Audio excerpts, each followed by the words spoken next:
De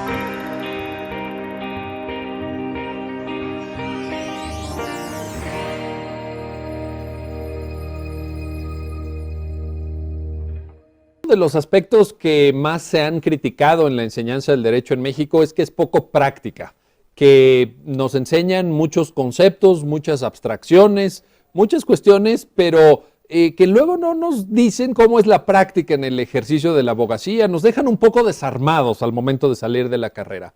Y muchas veces cuando uno ya obtiene su título profesional, cuando le dan a uno su cédula, pues y quiere empezar a ejercer la profesión, se pregunta qué pasos hay que dar. ¿Cómo puedo yo, si quisiera formar un despacho de abogados, pues materializar mi proyecto, mi ilusión, mi propia práctica profesional? Porque no todos se van a dedicar a ejercer funciones públicas, no todos se van a integrar a un despacho que ya funcione, sino que muchos intentarán esta aventura de enorme realización, de enorme profundidad en lo personal y en lo profesional, que es crear una firma de abogados. Para explicarnos cuáles son los primeros pasos que hay que dar, a qué hay que ponerle atención, pues tenemos hoy el enorme privilegio, el gusto de recibir en el Instituto de Investigaciones Jurídicas de la UNAM a el abogado José Mario de la Garza, uno de los abogados más conocidos, más reconocidos y más exitosos de nuestro país.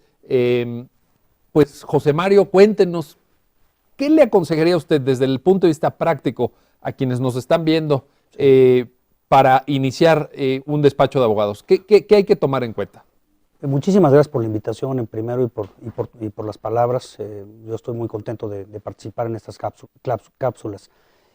Yo te diría que lo primero, y creo que sería una buena reflexión, es trabajar en un despacho de abogados y para ver cuál es esta mecánica, cómo funcionan, aprender haciendo dentro de un despacho. Creo que a todos nos ha servido y nos ha dado una plataforma de entender el funcionamiento de los despachos. Entonces, una primera forma de arrancar es, ya siendo pasante o un joven abogado, buscar firmas, y quizás firmas grandes, firmas institucionales, que tienen ya una serie de metodologías en cómo se ejerce la profesión, cómo se prestan los servicios.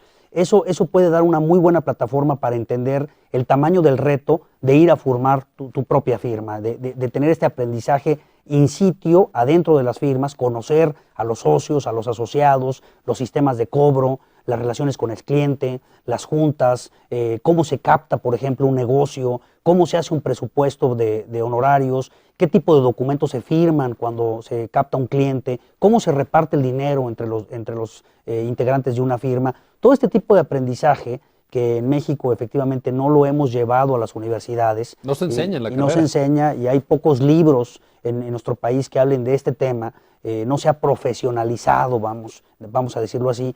Pues entonces la opción es entrar a los despachos, aprender y también dimensionar el reto de decir, voy a poder tener una firma que compita contra las que ya están, voy a poder tener un valor agregado que me va a diferenciar de lo que ya existe. Porque ciertamente competencia hay mucha. Hay muchas firmas de todos tamaños, pero hay, pues te diría yo, que muchísima competencia para establecer una firma. Entonces, dimensionar esto y entender el reto podría servirte como para una primera reflexión. ¿Qué me conviene más? ¿Hacer una carrera dentro de esta firma, trabajar aquí y lograr escalar y convertirme en un socio destacado de la firma? Esa es una ruta, y entonces ya no buscaría yo el formar mi propia firma, sino más bien me encauzaría en una institución que ya funciona. O considero que yo puedo dar un servicio personalizado, dar un servicio competitivo en cuanto a precios, en cuanto a la forma en la que lo voy a prestar, que me permita tener mi propio espacio, mi propio despacho, y que me permita,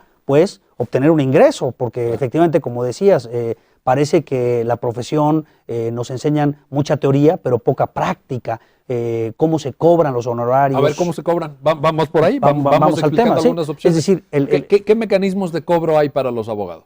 Pues hay un mecanismo que es muy tradicional, que es establecer una iguala, un cobro mensual. ¿Un cobro mensual fijo? Fijo, y que abarca una serie de servicios, que ahora pues muchos clientes también te piden que se revise el cobro y estés tú reportando de manera periódica pues qué tantos servicios diste con relación a lo que estás pagando mensualmente, ¿no? Ya hay una presión muy fuerte en las empresas que también están globalizadas, que están tratando de ser muy eficientes en lo que le pagan a los abogados. Entonces no basta con fijar una cuota y ver en tu estado de cuenta bancario que vaya cayendo el pago, claro, sino que hay que estar realmente, digamos, por mencionarlo de esta manera, desquitando, ¿verdad? Claro. Y que el cliente vea que estás actuando y que estás realmente prestando un servicio que corresponde a la igual.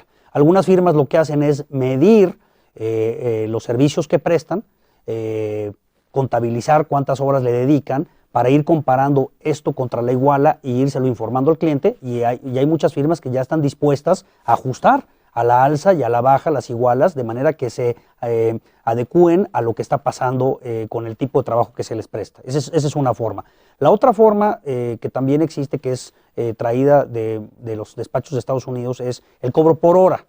Se prepara un reporte en tiempos, donde se indica cuál fue el servicio que se prestó, qué abogado, qué pasante, qué socio lo prestó, cuánto tiempo le destinó, y con base en eso se fija una tarifa. Dependiendo del tipo de profesionista que participe en la firma, será la tarifa. Y entonces esto se le envía al cliente y el cliente tiene la oportunidad de revisar pues, cuáles son estos conceptos y cuánto le están cobrando, ¿no? Ahí tenemos que ser muy rigurosos en el reporte. Claro. Del tiempo, porque si no se prestaría que se infle el número de horas, ¿verdad? Sí, muchos clientes no les gusta esto porque consideran que puede haber pues algo de manejo subjetivo en el reporteo, y también el no saber cuánto te va a costar. Digamos que un cliente te quiere encomendar un juicio de amparo, ¿no?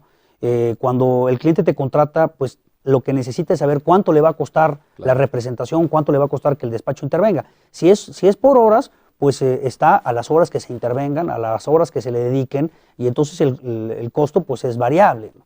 Y entonces esto también ha puesto mucha presión en las compañías en ponerle límites y decir, sí te contrato por horas, pero hasta tantos o hasta esta cotización, ¿no? Correcto. También fijando un máximo, digamos, un tope, ¿no? Hazme un presupuesto que ponga un máximo, exactamente. Hay un modelo muy tradicional para los abogados de litigio que cobran un porcentaje por tomar el asunto, y luego la famosa cuota de éxito. Esa es una tercera forma, ¿verdad? Esa es una tercera forma, ¿no? A ver, ¿y en eso qué En esto qué sería reflexiona usted? valuar el asunto. Muy tradicionalmente en los asuntos de litigio pues hay prestaciones, hay reclamaciones que se hacen en los tribunales que tienen un valor. Con base en eso se fija un porcentaje y luego se establece un éxito. Ganar el asunto, obtener una sentencia favorable. Si se gana el asunto, entonces el cliente paga tanto. Un porcentaje de lo que vale el asunto o del beneficio que se obtiene, ¿no? También esto lo han hecho abogados que se dedican a la materia fiscal. Claro. Le debes al fisco una cantidad de dinero. Si yo logro que esto se revierta, pues te cobraría yo un porcentaje de esta cantidad de dinero que en principio tendrías que pagar. Entonces, en este esquema, pues hay un cobro al inicio y estarías esperando un éxito, un resultado concreto, y ahí cobrarías. Y fíjate que aquí pues tendrías que evaluar muy bien los tiempos que van a transcurrir del día 1 que estás cobrando un porcentaje al día que va a lograrse el éxito. Porque a lo mejor se prolonga en el tiempo esto. Y tienes que esperarte a que se dé el éxito, y el éxito también pues es variable. Sí. Puedes obtener el resultado que tu cliente espera y entonces cobrar o no. Y entonces el cobro único que tendría sería lo que hiciste al inicio, ¿no? Correcto. Mucho de la problemática es que no hay una enseñanza práctica de cómo cobrar los honorarios y de cómo administrarlo en los despachos. Los despachos se vuelven estructuras a veces costosas, hay que tener una oficina, hay que tener personal, hay que pagar renta, hay que pagar costos fijos, sí, hay que mantener la estructura, y entonces hay que ingresar honorarios y hay que ingresarlos de manera importante pues, para que el despacho sea exitoso. Muchos de los despachos que cierran en México, que no logran, es porque no han encontrado esta ecuación de cómo cobrar honorarios de forma exitosa en la medida que se ajuste a los gastos o a los pagos que tiene que hacer la propia firma de abogados. A ver, había otro asunto que mencionaba usted, licenciado de la Garza, el reparto interno. ¿Qué pasa ahí? ¿Cuáles son las reglas? ¿Hay alguna sugerencia que usted pueda abonar desde su propia experiencia? ¿O qué sería lo mejor? Mi experiencia es que la manera en la que los despachos pueden crecer es si se reparten los recursos de una forma ordenada y de una forma objetiva. Cuando tú tienes estructuras muy piramidales donde un solo socio o un solo abogado es el que obtiene todos los recursos y los demás están trabajando, finalmente van a buscar salirse de la firma y van a buscar formar sus propias estructuras, ¿no? Entonces aquí hay que diseñar una fórmula, y te diría yo que es caso por caso. Las firmas internacionales que están establecidas en nuestro país ya traen fórmulas muy complejas de cómo se reparten los recursos, cuánto tiempo le dedicaste, quién trajo al cliente, cuánto se le paga al despacho por tener el nombre, la firma, la presencia del despacho también vale en el mercado. Claro. Entonces, todos estos factores hay que tomarlos en cuenta para establecer un mecanismo en cuanto a qué es lo que ingresa y cómo lo repartimos. Y esto también sirve para que los que están dentro de la firma pues tengan claridad de qué manera pueden ganar más dinero, de qué manera si invierten en, por ejemplo, traer clientes, eso qué tanto les reditúa, si invierten en obtenerle un resultado al cliente o si invierten en promocionar la firma para efectos de la captación, todas estas actividades que son diferentes. Claro. No es lo mismo estar litigando un asunto, promoviendo una demanda. Que hacer la tarea de relaciones públicas para Exacto. captar nuevos clientes. Pero las dos son valiosas. Tanto el que está trabajando en la parte técnica, que está soportando los servicios jurídicos, es importante, pero también es importante el que va y capta al cliente y lo trae. Esos son dos mecanismos que tienen que funcionar de manera que los dos reciban una recompensa, una remuneración por esta actividad. Porque si por más técnico que seas, por más estudioso que seas de un tema, si no tienes clientes que vengan y confíen en ti, difícilmente tu despacho va a prosperar. Tu éxito será muy reducido. A ver, un tema. Muchas veces los clientes llegan a los despachos por referencias de otros despachos. Vaya, de repente nos consultan un tema sobre materia laboral. Bueno, nosotros no somos especialistas en materia laboral, llevamos otro asunto, entonces lo derivamos hacia algún colega, hacia algún conocido, hacia algún amigo que pueda hacerse cargo. ¿Esto también se cobra, se debería cobrar? He escuchado opiniones a favor, he escuchado opiniones en contra.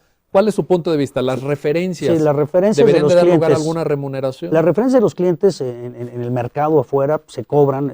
El que te pasa un asunto, digámoslo así, está esperando que le des una compensación o le compartas un porcentaje de los honorarios. Sí es una práctica que existe y que se da y que se cobra y que se establece. ¿Hay algún ¿verdad? estándar en ese porcentaje? Pues está entre un 5 y un 10%, el mercado así lo ha puesto, entonces el que refiere el cliente. Hay alguien que ha dicho que esto viola las disposiciones de ética en el cobro de honorarios. ¿Cuál sería el motivo? Y pues que no debería de valerse. Sin embargo, yo te diría que pues el que tiene el cliente tiene un valor económico que es la relación con ese cliente. Correcto. Y también tiene una honestidad en reconocer que esas materias que le están consultando, su despacho no las maneja. Pues sí. La otra sería tomar el asunto sin tener las aptitudes. Pero sería muy frívolo. Pero sería muy frívolo. Entonces creo que la responsabilidad del abogado es decir, mira, tú eres mi cliente, tú confías en mí, yo esta materia laboral, por poner un ejemplo, no la conozco, pero conozco a los 3 mejores abogados laboralistas de México que son una referencia y que yo te voy a recomendar con ellos y le voy a dar un seguimiento a tu caso y voy a acompañarlo el asunto de manera que te atiendan y que te resuelvan tu asunto. No es simplemente entrego el expediente y me desentiendo, sino que hay esta vinculación. Creo que si se hace de esta forma, primero es un tema de transparencia y de un buen ejercicio profesional. Sin duda. Y segundo, pues al cliente le estás resolviendo también un problema y le estás refiriendo a alguien que tú conoces que puede dar el resultado, exactamente. ¿Alguna otra sugerencia para quienes se inician? Pues mira, yo creo que evaluar bien qué es lo que quiero, cómo me veo, en dónde me quiero posicionar. Y creo que hay muchas materias, aquí en las cápsulas se ha mencionado, que son novedosas, que podrían generar firmas de abogados. La materia ambiental, sí. la propia materia de energía, que está haciendo una reforma, sí. Todos los temas tecnológicos que están muy en boga. Son materias nuevas que probablemente los despachos tradicionales no estén atacando y que tú ahí puedes encontrar un nicho de mercado, una especialidad que te permita diferenciarte y permita tener un despacho exitoso. Hay que buscar dónde puedo agregarle valor y dónde puedo ser un despacho que me posicione en la competencia que hay en el mercado mexicano. A ver, una última cuestión. ¿Práctica generalista o práctica de nicho? Es decir, una oficina de servicios de asesoría jurídica sí. o de litigio o una oficina centrada en temas específicos. Sí. ¿Cuál sería la sugerencia? Ahí diferenciaría. Yo creo que en provincia es más fácil y más común tener una firma general donde se presten todos los servicios y donde un cliente busca que se le resuelva su problemática en términos generales. Y el mercado de la provincia lo permite así. En el Distrito Federal se ha ido generando una práctica especializada, abogados extremadamente técnicos, estudiosos, que se han puesto en un nicho específico de consulta y ha dado muy buen resultado, pero creo que el mercado de la Ciudad de México permite ese tipo de nichos, a diferencia de lo que ocurre en los estados de la República. Habría que ver qué tan estructurado está el mercado, qué tanta competencia hay, etcétera. Y qué tanto valor agregado y diferenciador puedo yo tener frente a las firmas que no lo prestan, y quizás sea un tema tan específico que a las firmas generales no les va a convenir armar toda una estructura para prestar un servicio de esa naturaleza. Se ha dado un efecto de multidisciplinario. Por ejemplo, los que atienden el tema ambiental están integrando ingenieros, están integrando personas que conocen biólogos, el tema, biólogos, ambientalistas, y entonces están prestando ya no un servicio, esto es interesante, no un servicio estrictamente legal, sino un servicio complementario, de decir, yo te resuelvo tus problemas ambientales en México, desde el punto de vista jurídico, técnico, desde el punto de vista científico, yo te doy ese servicio. Lo hacen también en materia de patentes y de marcas. Yo considero que en la cuestión de la reforma energética va a suceder lo mismo, claro. Y entonces ahí vas a ver despachos que prestan un servicio mucho más integral y que prestan servicios diferentes a los legales. Bueno, pues muchísimas gracias, licenciado José Mario de la Garza, por estos comentarios, por estas sugerencias enormemente prácticas, tomadas de su vasta experiencia en el ejercicio profesional. Como pueden ver, hay cosas que no necesariamente nos las enseñan en la carrera, pero que tienen incidencia en la práctica, y hoy hemos comentado algunas de ellas. Muchas quedaron todavía en el cajón para subsecuentes cápsulas con el licenciado José Mario de la Garza, uno de los abogados más prestigiosos y más prominentes de México.